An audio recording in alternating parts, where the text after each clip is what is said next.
নির্বাচনের মহাসংগ্রামে 2 ঘন্টা হয়ে গেল। ভোট পর্ব সপ্তম দফার শেষ দফার, কিন্তু দেখা গেল ভাঙড় আছে ভাঙড়েই। এক্ষুনি আমাদের সঙ্গে রাজনৈতিক তর্ক বিতর্ক হচ্ছিল আমাদের স্টুডিওতে। সেই ভাঙড় থেকে রয়েছেন আমাদের দুই প্রতিনিধি, কল্যাণ এবং দেবাশিস। একদম নলমুড়ি, সাতুলিয়া, তারপরে ফুলবাড়ি, এই সব জায়গা উত্তেজনা, আইএসএফ তৃণমূল সংঘর্ষ, আইএসএফ সিপিআইএম এর উপরে হামলার অভিযোগ, এই সমস্ত কিছু হলো। সরাসরি কল্যাণ, আর কোনো ঘটনা এখনো পর্যন্ত কি অবস্থা? একেবারেই অয়নদা, জানিয়ে রাখি আমি এই মুহূর্তে কিন্তু দাঁড়িয়ে আছি ফুলবাড়ি এলাকায়। সকাল থেকে দফায় দফায় এই এলাকায় কিন্তু উত্তেজনা সৃষ্টি হয়েছিল। এই যে জায়গায় একটু আগে পর্যন্ত এখানে বিশাল আইএসএফ কর্মী সমর্থক তারা জমায়েত ছিল, এই মুহূর্তে ভাঙড় থানা বিশাল পুলিশ বাহিনী এসে তাদেরকে এখান থেকে সরিয়ে দিয়েছে। ইতিমধ্যে এখনো পর্যন্ত যিনি যাদবপুর লোকসভা কেন্দ্রের আইএসএফ এর প্রার্থী নূর আলম খান, তিনি এখানে উপস্থিত রয়েছেন। তিনি নিজে থেকে যে সমস্ত আইএসএফ কর্মী সমর্থকরা ভোট দিতে যেতে পারছেন না, যারা এজেন্ট বসাতে পারছে না, তাদেরকে বুথে নিয়ে যাওয়ার পাশাপাশি ভোট দেওয়ার ব্যবস্থা করছে। তিনি পুলিশের সঙ্গে কথা বলছেন। এই এলাকায় যে ভোট হচ্ছে, যেখানে ভোট হচ্ছে সেখানে যাওয়ার আগে এই যে পাড়া, এই পাড়ার লোকদেরকে ব্যাপকভাবে আটকানো হচ্ছে। পুলিশের সঙ্গে কথা বলে এখনো পর্যন্ত তাদেরকে বুথমুখী করলেও তাদেরকে আরো 3টে জায়গায় আটকানো হচ্ছে বলে ইতিমধ্যে নূর আলম খান তিনি পুলিশের সঙ্গে কথা বলছেন। সকাল থেকে এখানে দফায় দফায় আইএসএফ কর্মীদের উপর হামলা চালানো হচ্ছে বলে অভিযোগ। এখনো পর্যন্ত একজন আহত, সে কিন্তু এখন হাসপাতালে যেতে পারেনি, এখানেই পড়ে রয়েছে। পুলিশ কর্মীরা তাকে উদ্ধার করে ইতিমধ্যে হাসপাতালে পাঠাবে সেই ব্যবস্থা করছে। অন্যদিকে জানিয়ে রাখি, যে সমস্ত আইএসএফ কর্মী সমর্থকরা রয়েছে তাদের যেটা দাবি, যে যারা আহত রয়েছে তাদেরকে হাসপাতালে যেতে দিচ্ছে না তৃণমূল কর্মী সমর্থকরা, চারিদিকে ঘিরে রেখে দিয়েছে। ফলে হাসপাতালে গেলে আবারও হামলা হতে পারে এই আশঙ্কায় তারা কিন্তু এলাকাতেই রয়েছে। যতক্ষণ না পুলিশ কর্মীরা তাদেরকে উদ্ধার করে হাসপাতালে নিয়ে যাবে ততক্ষণ কিন্তু এইভাবেই থাকবে। টিএমসি আইএসএফ এর কি বক্তব্য দেখাবো, কারণ ফুলবাড়িতে উত্তেজনা দেখাই আগে। এরকম কোনো ব্যাপার ছিল না। আমাদের আজকে বুথ এজেন্টদের পাঠিয়ে দিয়ে, আমরা স্কুলে পাঠিয়ে দিয়ে আমাদের ক্যাম্পের যে 4জন করে লোক থাকার জন্য আমরা সেখানে ছেলেপিলে আমরা সময় এক সংঘবদ্ধ হয়ে টেবিল চেয়ার পাততেছিলাম। এখন নূর আলম খান চৌধুরী নিজে যে সমস্ত ঘর জ্বালানো আসামি কেসের, সেই সমস্ত আরও অনেক কেসের আসামি তাদের সাঙ্গে করে এনে, মেয়েদের নিয়ে সাঙ্গে করে এনে আমাদের অতর্কভাবে আমাদের উপরে লাঠিচার্জ করে, আমাদের মহিলাদের উপরে। এবং আমার একটা চাস্তো ভাইয়ের নাক ফেটে গেছে। এজেন্টকে নিয়ে বহাতে আসছিলাম, 4-5 জন আমাদের কর্মী ছিল এবং এজেন্ট ছিল। ওই যাচ্ছিলাম, হঠাৎ টিএমসির ওখানে স্লোগান চলছে এবং পুরো এত বড় বাঁশের বাড়ি এবং সেই পিস্তল টাইপের বের করেছে, মাথায় পুরো আঘাত করলো। জাস্ট মাথাটা হাত থেকে নিয়েছিলাম বলে বেঁচে গেছি, নাহলে আমার হয়তো মাথাটা ফেটে যেত। আপনাদের বহু মহিলা এজেন্ট ছিল, ওদের মাথাটা ফেটে গেছে। বয়স্ক মানুষের এজেন্ট ছিল, ওদেরও মাথা ফেটেছে। আর ভাঙড় থানার আইসিকে ফোন করলাম, উনি সঙ্গে সঙ্গে ওনার টিম নিয়ে চলে এসেছেন। এখনও পর্যন্ত সেন্ট্রাল ফোর্স আসেনি, যদিও ওনাদেরকে ব্যবস্থা করার জন্য অনুরোধ করা হচ্ছে।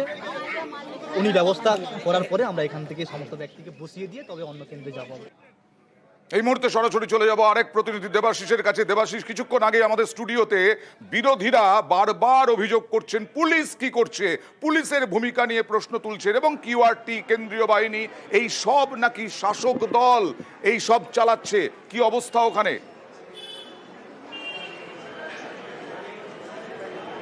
দেখো, অবশ্যই আমরাও কিন্তু বেশ কিছু ছবি, যা কিন্তু বিরোধীদের যে কথা তা কিন্তু ফেলে দেওয়া যায় না। ঠিক পাশাপাশি পুলিশের দাবি, তারা যথেষ্টভাবে চেষ্টা করছে, যেখানেই গন্ডগোল সেখানেই তারা পৌঁছচ্ছে। তার কারণ নির্বাচন কমিশনের আওতায় তারা কাজ করছে, ফলে তাদের নিজের ইচ্ছে মতন তারা কাজ করছে না, এটাও কিন্তু পরিষ্কার করে জানানো হচ্ছে।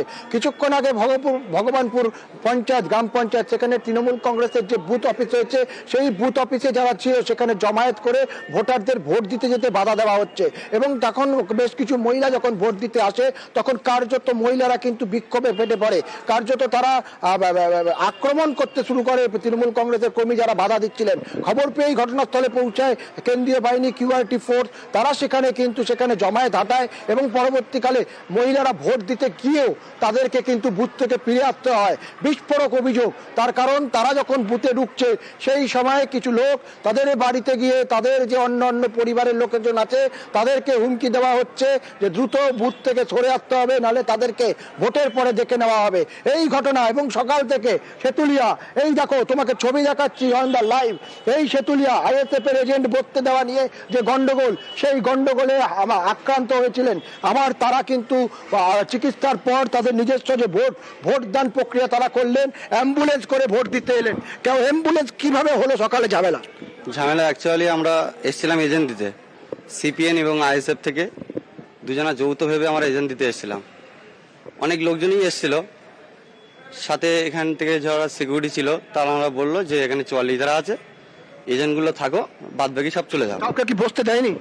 বসতে দেয়নি, তার আগেই তো অ্যাকশনটা হয়ে গেছে এবং হামলা চালিয়েছে বুথের মধ্যে, যেখানে কেন্দ্রীয় বাহিনী রয়েছে। তোমাকে আমি দেখাই, এখনো বুথের মধ্যে যে বোমাবাজির অভিযোগ, সেই বোমা, যেই কিন্তু বোমার যে সুতলি, অর্থাৎ বোমা বিস্ফোরণের পর সুতলি, সেখানে কাঁচের টুকরো আইএসএফ এর কর্মীদের আমরা বাইট দেখাচ্ছি, অভিযোগ শুনলাম, তৃণমূল কি বলছে? দেখো, তৃণমূল কংগ্রেসের তরফ থেকে পরিষ্কার কোনো তাদের দাবি করা হচ্ছে যে এরকম ঘটনা কোন রকম তৃণমূল কংগ্রেস কর্মীরা ঘটায়নি, এটা একেবারে নিজস্ব কোন্দল, আইএসএফ সিপিএম এর নিজস্ব কোন্দল। সেই ঘটনা ঘিরেই কিন্তু উত্তেজনা হচ্ছে। তৃণমূল কংগ্রেসের দাবি তারা শান্তিপূর্ণভাবে ভোট চায়, তারা প্রশাসনের সঙ্গে সাহায্য করছে। তবে যে সকাল থেকে ভাঙড়ের যা ছবি উঠে আসছে তা কিন্তু বলা যেতে পারে ভাঙড়ে কলকাতা পুলিশের আন্ডারে, তা সত্ত্বেও এই সিংহাসনের মহাসংগ্রামে এখন রণক্ষেত্র ভাঙড় বিভিন্ন জায়গায়, যেমন নলমুড়ি এলাকাতেও কিছুক্ষণ আগেই দেখাচ্ছিলাম ব্যাপক রণক্ষেত্র হয়ে উঠেছিল এই নলমুড়িতে পুলিশকে লক্ষ্য করে ইটও পড়লো। কথা বলবো প্রতিনিধি কল্যাণের সঙ্গে। কল্যাণ, আবার বলছি, কেন্দ্রীয় বাহিনী, কিউআরটি, পুলিশ কি করছে এখানে? এখন কি পরিস্থিতি ঠিকঠাক আছে? একেবারেই অয়ন্দা জানিয়ে রাখি, শুধুমাত্র কেন্দ্রীয় বাহিনী, কিউআরটি টিম বা পুলিশ নয়, সেখানে জয়েন্ট সিপি শুভঙ্কর সিনহা তিনি নিজে কিন্তু নলমুড়ি এলাকায় উপস্থিত রয়েছে। নলমুড়ি এলাকায় যখন আইএসএফ কর্মী সমর্থকেরা যারা যখন এজেন্ট বসানোর পাশাপাশি ভোট দিতে যাচ্ছিল, তখন তাদের ওপর অতর্কিতে তৃণমূল কর্মীরা হামলা চালায় বলে অভিযোগ। পাল্টা কিন্তু তৃণমূলেরও একই অভিযোগ, উভয় পক্ষের মধ্যে ব্যাপক সংঘর্ষের ঘটনা ঘটে। এই সংঘর্ষের ফলে কিন্তু ব্যাপক উত্তেজনা ছড়িয়ে পড়ে। এই উভয় পক্ষের প্রায় 16 জন মতন আহত হয়েছে। এই ঘটনায় যারা আহত হয়েছে তাদেরকে নলমুড়ি ব্লক প্রাথমিক স্বাস্থ্য কেন্দ্রে ভর্তি করা হয়েছে।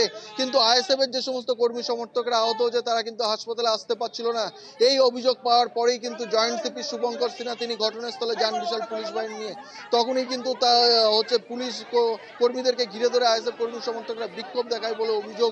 পরে সেখান থেকে আহতদেরকে উদ্ধার করে নলমুড়ি হাসপাতালে ভর্তি করে।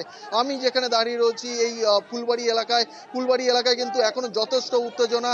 পুলিশ যাদেরকে ভোট দিতে যেতে বলছিল বা আইএসএফ যে প্রার্থী নিচে দাঁড়িয়ে থেকে পুলিশের সঙ্গে কথা বলে যাদেরকে ভোট দিতে যেতে পাঠাচ্ছিল, তাদেরকে মাঝ রাস্তাতে আবারও আটকানো হচ্ছে।